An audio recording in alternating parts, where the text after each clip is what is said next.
Excellent. Now, you're dealing with one topic today that, of course, is a very big one. You know, we're talking about families and communication in there.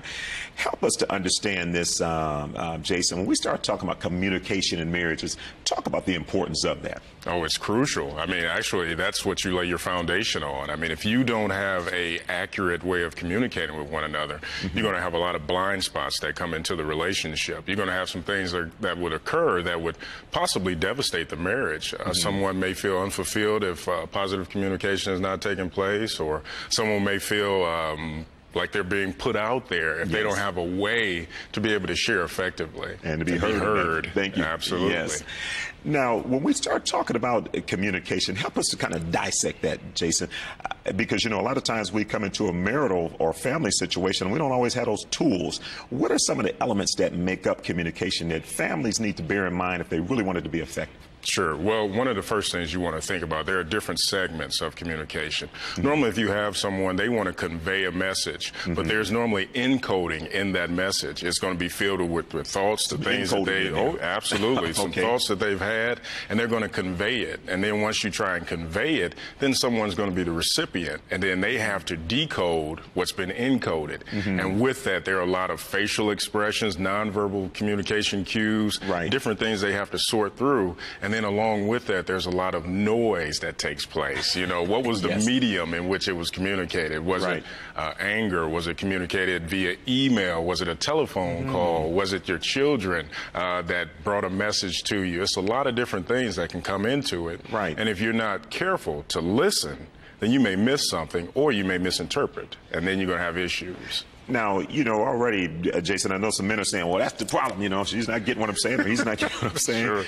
How do we, two sides of that, you know, being able to, number one, make sure we're communicating in a way that we understand that person we're talking with can grasp that, and how do we, as the person on the end of that, which way do we need to be willing to receive them or receive that message that's communicated, particularly as we talk about our families? Well, that's probably going to be a different segment, but for today, clearly, whatever you're going to try and communicate, you have to be really able to listen to what that other person is going to say. You don't want to just keep talking, sharing your message, and not think about what this other individual is going to say back to you. You have to be open to that, whether it's your bride, whether it's your husband, or whether it's your children. Once you start dealing with your children, it's a totally different story. You need to get down face level, talk to them, and listen to them.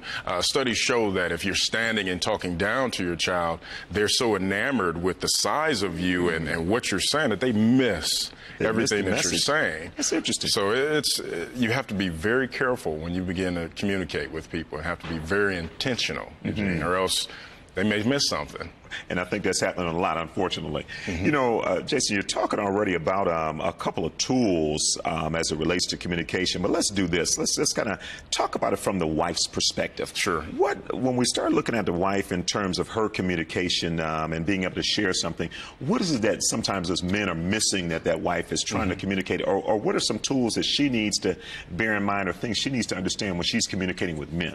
Very good question. Normally what happens, ladies need security. That's the first thing. So they're going to actually need more depth when they're asking you questions. You can't just say, well, honey, I took care of that. No, you need to give them some concrete. What did you do? What were the steps? And no, that won't work. And that puts them ill at ease. So you have to give them details. And that's not just new. That's not something that just took place. I mean, through the ages, women need that sort of connective communication. They need detail. And as men, sometimes we can just give an offhand remark and say, well, you know, like I said, I took care of that, or I got it covered, honey. But no, we need details. If we're going on a vacation, when are we leaving? What do I need to pack? What will the kids need? Are we going to be swimming? Different things like that. They need details. So consequently, if we just leave them out there and say, well, we'll just show up, or I got it all covered, really that's not giving them what they need, and it creates a level of anxiety for them. So we have to be careful. We have to give them more detail.